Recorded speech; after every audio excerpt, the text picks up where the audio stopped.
Yo, how's it going, y'all?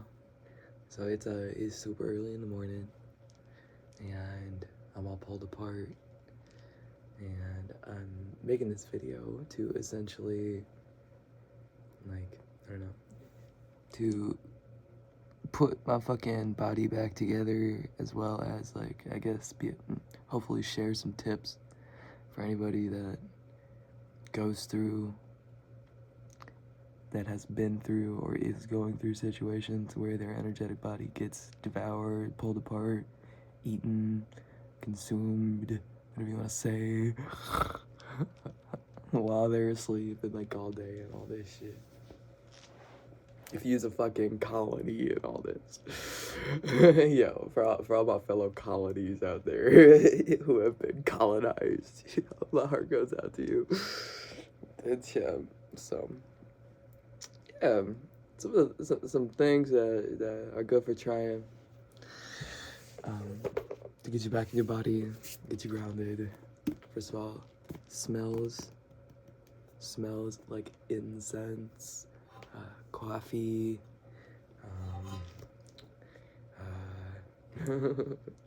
any kind of smell. If you have an animal that you gotta take care of, like if you're cleaning like a litter box out or some shit like that in the morning, it gets you back in your body, yo. I'm just saying, like any kind of potent sensory input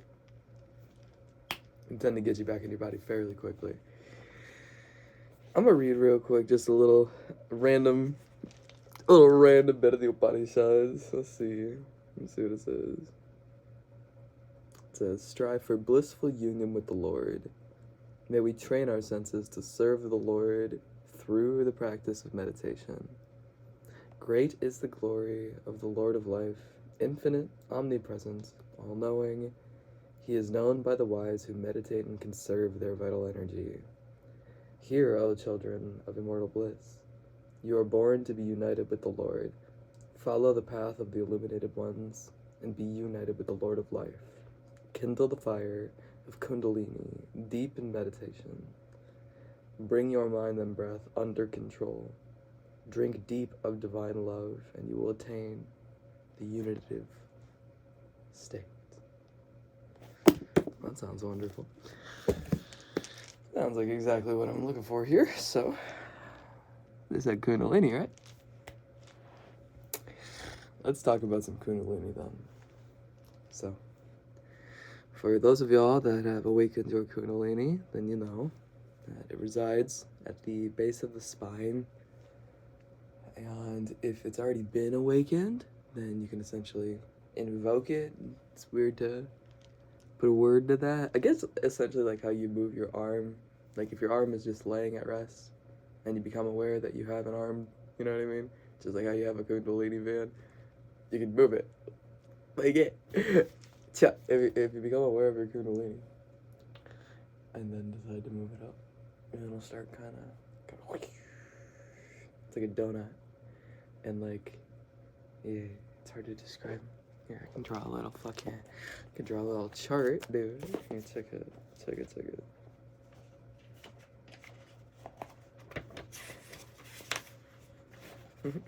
Okay, so let's draw a spine. We got like a spine, and then like a little, it's like and then we got root, sacral, plexus, heart, throat, third eye, crown, bindu. And then you see, like, you got, like, it'll be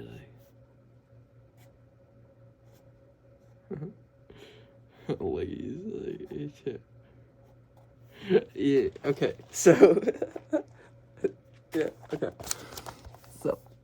So then, right here, we have a little person meditating, okay? And you can see down here, by root, this is their spine. So you have root, sacral, plexus, heart, throat, third eye, crown, and bindu visarga. And I know I say this word a lot. For those of you that haven't heard of bindu visarga before, it's the Godhead, basically, what it is. And we all have this chakra, and it's above the crown. It's like a little white orb. So if you could think, if each chakra goes through like Roy G. Biv, so it's like increasing vibration. So we start with burgundy at the ankles, then magenta, red, orange, yellow, green and pink, yeah. Cyan, indigo, violet, white. So it goes, ooh, yeah. My throat is not a clear pathway right now, but yeah. Same phenomenon. Yeah. And so the highest vibration, pure white light, love, yeah. Bindu Visarga. That's where, like, I've noticed the higher self and, like, my soul, that's where my soul will chill. Anytime, like, I've been, anytime she needs some rest. Like, yeah, like, anytime she needs a little break. Like, yeah, she pops on up to the Bindu. And it's cool, you can, like, go up there and look from that vantage point, like, yeah. Yeah, and basically in Bindu, it's like non-duality. It's like you're looking from above your own head, basically. So you're not looking from the perspective of separateness and like, yeah. And I've noticed with Bindu, Kundalini doesn't seem to touch Bindu Visarga much because it doesn't get clogged much. It's like, yeah, that one seems almost like transcendent a bit. I'm not sure. Is it? Oh, it can still get moved, but like, yeah, like, okay, yeah. But yeah, I consider that to be like the 10th chakra. And so yeah,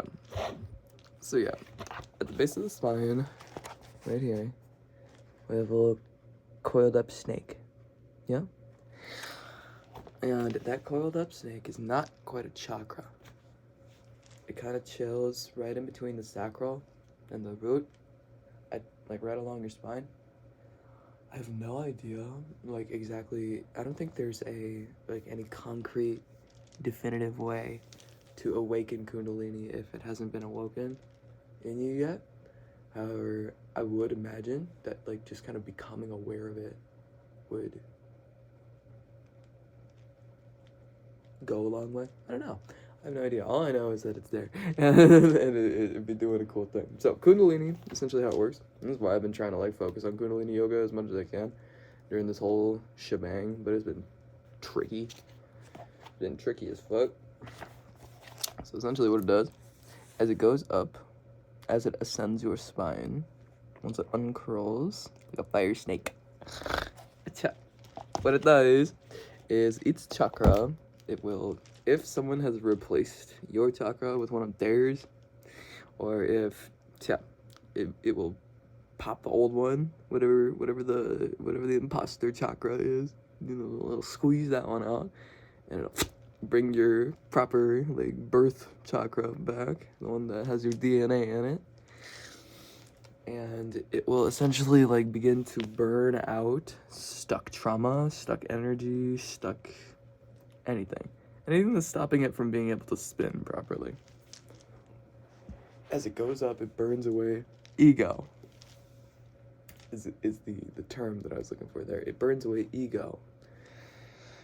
And so, depending on, like, you can think of ego, pain body, separateness, trauma, anything like that. That's what it burns away. I'm getting snot ball attacks up in my face right now. I'm sorry, y'all.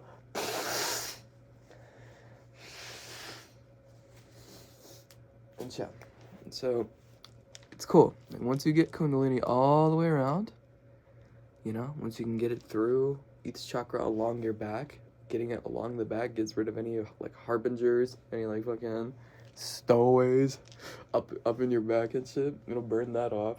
And then once it, like, crosses the event horizon, I guess. Once it goes over the top of your head and dips down back through your crown, what it does, it essentially, like, wrangles all your bits in, all the bits of your energetic body that have been chewed up and are flying around and shit, and it brings them back together and seals them in place, aligning them with spirit and with your axis. And Kundalini's wonderful for that. And I've noticed for me, like, I don't know if anyone else who's into yoga has experienced this, but I've noticed for me, lots of times, once I get my Kundalini, like, I'll get it up along my back, and I'll typically be able to get it to at least go over my crown, and it'll start, like, spinning in my third eye. There's some days when I can get it to just without any effort, but yeah, lately it's been like once it gets down to my third eye, like again, I'll feel like this hand like fucking start choking me, and it'll cut the Kundalini band, and it'll make it so that it, and then they'll like start coming into my body and like actively fighting me whenever I try and put my shit back together. And the whole time I'm trying to put my shit back together with my Kundalini, like they're in my head, like calling me a narcissist and calling me like all this nasty shit. And it's like, dog, like Kundalini is the number one thing to fixing whatever the fuck like projection they've sent at me. If I was the one causing it, Kundalini would be the number one way to fix that, and they actively try and prevent it from happening. Which would make sense if they're trying to continue gnawing on my freaking berries, but but I'm just saying, bro. Yeah. So yeah, once we wake it up, the key with Kundalini is to not force it. So the key with Kundalini is to not squeeze it along or to try and make it go. Once it becomes awakened, you essentially just follow it. You just kind of pay attention, focus on it, feel it, and go along with it as it travels across your spine. But you don't want to ever get into this state, like how I've been, where you're essentially like, you become the Kundalini, and you make it so that like you're driving a fucking, like a bulldozer through a mountain of shit, bro. And you can do that, but it burns up all of your energy like that. And it can become a precious resource. So yeah, and also I've found that it's just not generally very effective doing things by force or like through this like guise of control, because the Kundalini will do its thing without being forced. It just takes longer. And it's like, yeah, it does it better. It does a more complete job if it's not forced to do anything specifically.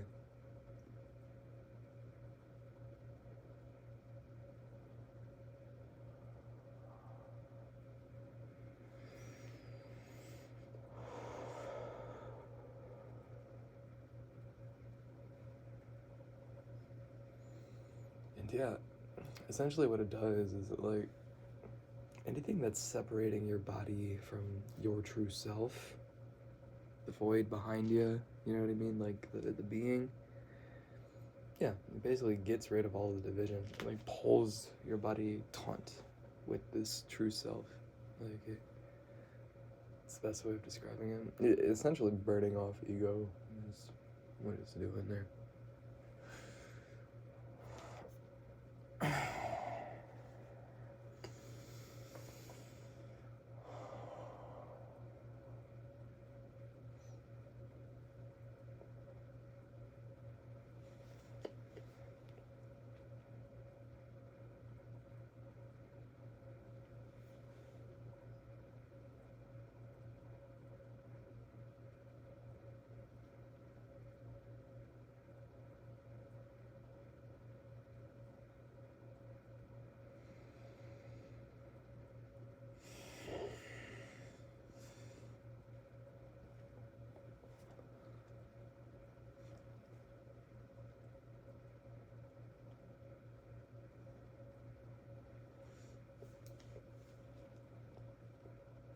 So I'm basically just allowing it to do what it's doing.